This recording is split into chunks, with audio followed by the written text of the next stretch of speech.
How does one heal from being betrayed by someone you trust so dearly? Well, the perfect way to heal is to rub it in your face. Welcome back to my YouTube channel, and please do not forget to hit the subscribe button, because this is the series finale for the first volume of Void Rivals. Derek is coming to terms with his betrayal by Saul, but the first thing he wants to know is what comes next. She replies, yeah, they're going to kill us. They seem to want to protect this secret with all of their might, so that's the only logical outcome. And this pissed him off. How do you feel? Do you feel good about the choices you've made so far? And she says, no, it didn't have to be this way. You could have just let me go, and this will all be done. And now we're both imprisoned. He looked at her, and he could tell she was already upset, so he decided to chill. But what came next, he wasn't ready for. The guards came in and grabbed him and injected him with the fluid that made him pass out. He was going to go through hell again. While Saul was left in a cell, invited by her own version of the Bene Gesserit, because she had a mission to complete. She denied it. I'm not one of you zealots, let me be. But they made it clear, you do not have a choice. You are here because we want you here. We are here to give you a device for your upcoming journey, for your life has a purpose. And she was coming to terms with that. The space pig was coming to terms that nobody wanted to buy this prick. I mean, he went back to his home world, Quintessa, and they still didn't want him. They wanted the robotic scorpion, but he couldn't bring himself to tell them, yeah, 2 humanoids destroyed it. So his prisoner Quintesson decided to snitch, but they didn't even care. They said, shut up. Guards, take him to the prison, while you will suffer for damaging the robotic scorpion. He tried to beg them, please, I was attacked by 2 aliens. One was a Zartonian. Please, please don't kill me. I have a family. But he didn't realize the Quintessons had frozen in place. Zartonians, they are real. Show me their ship. While he was doing that, Derek was getting beat down. I mean, they beat him even after knowing every single thing about him. They asked him questions on questions, and he never confessed, not even once. Not bad for a pilot. Matter of fact, he was still scheming on how to escape, but he needed the android's help, only to realize the android was not here. So he started to laugh. What a pathetic life. Unknown to him, his luck was about to turn around, because he was not alone. Matter of fact, he thought he was about to die, but it was just a little kid with every single thing taken from him, including the android. The kid freed him, of course, and allowed him to get dressed. But Derek wanted the kid to carry him, and he was like, bruh, stop playing. We need to move. And so they crawled. Matter of fact, when Derek couldn't crawl, android did the crawling. He was very useful. I want one. They crawled, and then they ran for what seemed like miles. When they got to the big jump, they jumped, and Derek saw the hatch above. As he crawled through it, he saw a whole army of the enemy. He was suspicious instantly, but they wanted something from him.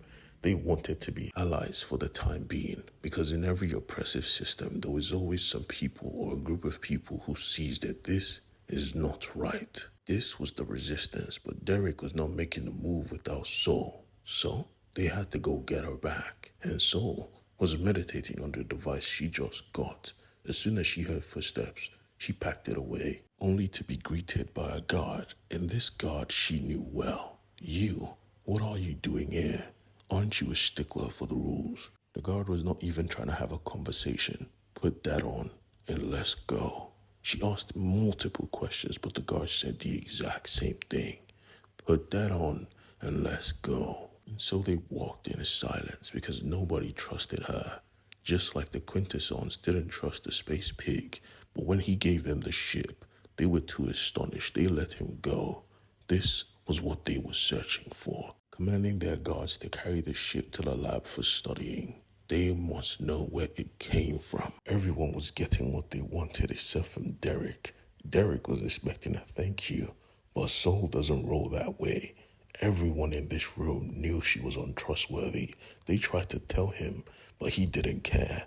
They needed him, and he needed her. She must have realized that if she stayed here, she was going to die. So she agreed to follow Derek. And at that moment, the leader found out they had escaped. He ordered them found. They must have also realized their time was up, so they decided to sneak out. Saul wanted to know the plan, but nobody was going to tell her. She was untrustworthy. This pissed her off, but they didn't care. We followed the plan. The plan was simple. Get a ship, leave the planet. Even Derek could tell these people were dying. They were starving. And their king was living like a, well, king. This was unfair. Sadly for him, you make plans and God laughs because they were surrounded. We find out that the little kid from earlier gave them up to save his mother.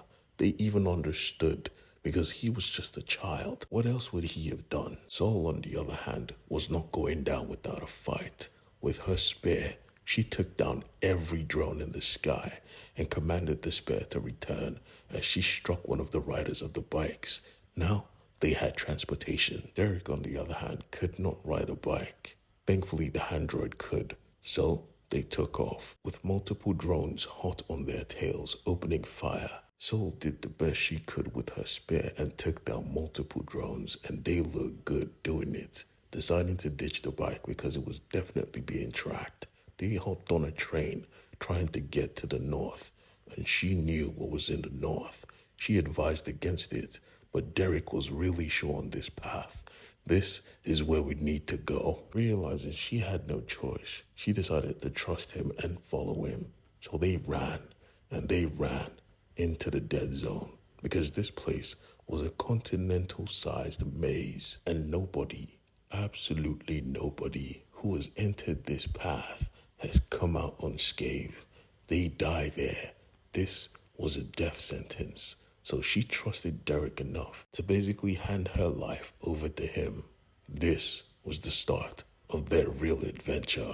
Back in the capital though, the king had just heard the news. His guards were all chilling like, don't worry my king, they have definitely died. But the king makes it clear those two survived in space, alone, and they came back home. I am pretty sure they aren't dead. We need somebody to go after them. Someone absolutely crazy. And as soon as the guard heard this, he lost his mind.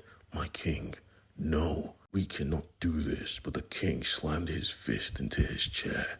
We do not have a choice. We must prevent unity at all cost, so as to prevent the coming of Goliath. With that being said, the choice has already been made. We have to revive Proximus, Jesus Christ.